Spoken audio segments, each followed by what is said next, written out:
is to cause a certain mental state, a state of the mind, which I think is identical with a certain physical state. That mental states utterly depend upon certain physical states. That there are unique physical arrangements that cause mental states, and that having the brain equipment with the humans, for example, it's the neocortex, which is a very evolutionarily young brain piece of equipment that appears to be responsible for things like language, emotion sharing, fairness, I just want to stop you because I asked you. I was hoping to get a one sentence answer. Now, I understanding how can matter understand if it's completely obedient to law and chance? I'm not. If I understand your insinuation, I'm not sure why law and chance can be exclusive or would be exclusive of understanding. Okay, can you split open a massive particle and locate understanding? No more than you can split open a gut and locate digestion. Which you Well, described it yourself as already believing it. right, okay, but for instance, my ability to know when I look at a car and know that that car can move. I understand that a car can move. Mm. So so so how would you split open my brain and locate that understanding? So if I had a complete representation of your brain and all the particles in it, I would expect to be able to crack open your brain and inferring from its physical state what your mental state is. But again, I don't mean to say that there is a mind in your brain anywhere, any more than there is digestion in a gut anywhere at any given time. Well, hold on. I want to actually let me try to analyze this metaphor in more detail because I think it's Sure. interesting. Okay, let's digestion's a bit real complicated. So let's just take a bicycle for instance. The bicycle has the property of being able to roll on a flat surface. Sure. Now it can accomplish this property entirely with laws of physics. I don't need to posit onto a bicycle knowledge. I don't need to resort to some other entities Sure. such as understanding to explain that property because it's entirely obedient on the laws of physics. But with language, I really do need to posit a new property on the brain because we have these 40 billion neurons in the brain, and in order for language to occur, the right neurons have to fire at the right time such that my muscles move in the right fashion. Would you agree with that statement? Yes, and you would agree then that language is primarily the firing of neurons in the brain? I would agree that it's the firing of neurons, but it's the firing of neurons in a planned and precise order, and it's the mind that knows which neurons to fire at what time. And this Okay, knowledge, I would agree, sure. well, well, this knowledge is this force is it's not material. It's moreover the knowledge itself, like the my knowledge of the word red, it's not located in three-dimensional space. Would you Well, agree with? right. I mean, as I said, the kind of physicalism that I defend is not a hardcore materialism. I don't think that my position requires that I be able to locate your experience of redness in your brain. I think it only requires me to be able to look at certain structures in your brain and see them lighting up and firing in a very law-like manner, predictable by the laws of physics. Well, it can't language. Do you admit that language cannot be law-like? What do you mean? For instance, if I want to say the sentence to be or not to be, there cannot be a law that would I have to choose when to say to, when to say be, and I have to choose not to say other words. Correct? What makes you think that's not a law-like relationship between the particles in your brain? Because there cannot be a law governing the usage of the English word to, because I'm using it differently in different situations. And Okay, sure. So on that point, I see that. But what I'm wondering about is why can't that whole transaction writ large be construed as physical processes following physical laws? because the physical laws, we would need an infinite number of physical laws.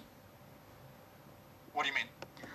For example, we would need a law to. Well, hold on. You're kind of taking over the Q&A. Let me ask you this question. Sure. I'm trying to prove that. It seems like you're admitting that there is a force that can move particles in a deliberate fashion. Right. I'm not sure I would call it a force now that I think about it, but I do believe that minds exist. Yes.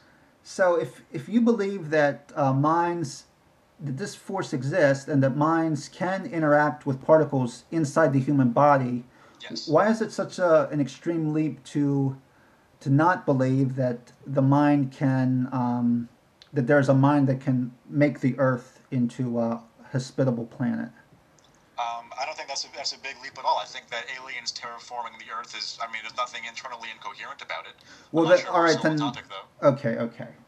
I admit that aliens can terraform a planet, but let's imagine that no aliens even existed. Okay.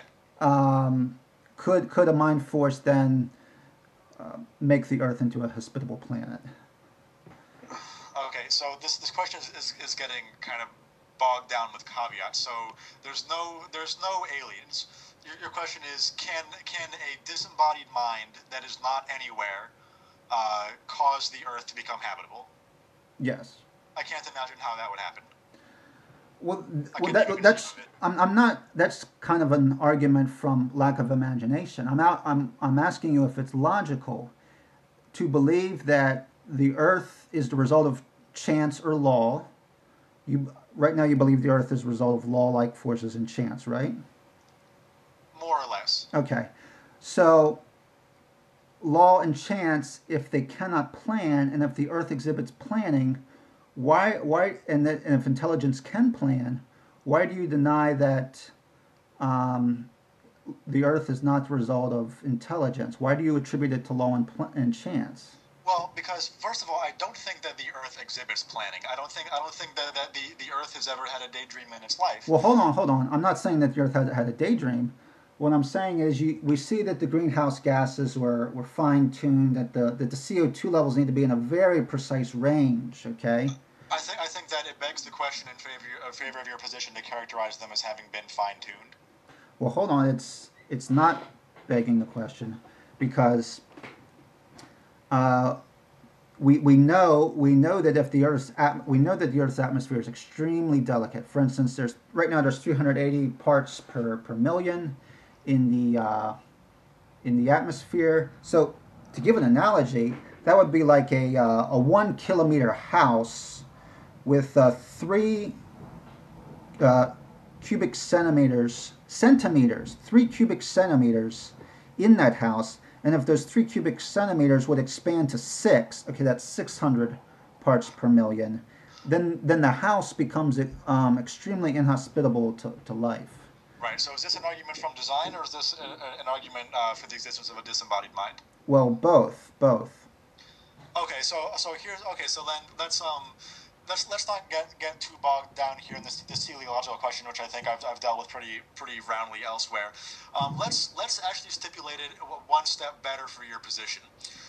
Let's say that the Earth was so finely tuned that it wasn't just habitable, but that there were no earthquakes, hurricanes, viruses, parasites, wars, drugs, any of the intelligently designed things that obliterate humans at a regular pace every day.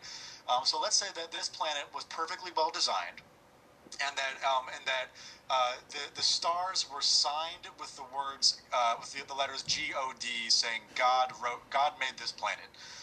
Could you tell me how you would infer from that God is a disembodied mind, or that a disembodied mind is possible? Well, I would ask myself if it's attributable to law and chance. Law cannot plan, chance cannot plan. Uh, Now, when you see the word God, that word God would be written with the knowledge of English. It would require foresight and planning. You can't speak English without planning. Uh-huh. So that's how I would infer that a disembodied intelligence exists. And could you tell me a little bit more about this assumption that law, chance, and matter cannot give rise to intelligence?